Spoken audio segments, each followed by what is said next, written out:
আপোনালোকে কম খৰচত কেনেধৰণে ফাৰ্ম খুলিব পাৰিব। তো মোৰ ফাৰ্মটো আপোনালোকক দেখুৱাই আছোঁ। এডোখৰত বাৰী মানে আৰু এইফালে ছাইডত পুখুৰী আছে। তো মোৰ ফাৰ্মটো দেখুৱাই আছোঁ, লগতে দানা কি কি খুৱাব লাগে মই সেইবোৰ দেখাম বাৰু। ইয়াতে অকল 2টা ৰুম বনাইছোঁ। তাতে গাহৰি ইয়াতে 2জনী পোৱালি ৰাখিছোঁ।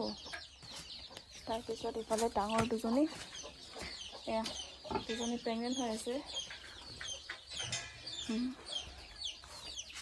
পানীখিনি ইয়াতে থাকিব যে, ইয়াৰ পৰা পানী চানী লগা হ'লে দৰকাৰ হ'লে দিয়ে যে।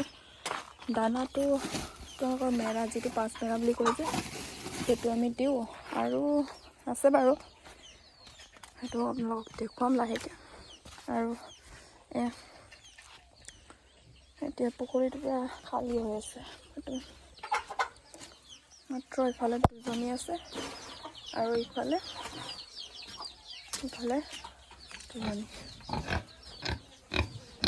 2জনী প্ৰেগনেণ্ট হৈ আছে।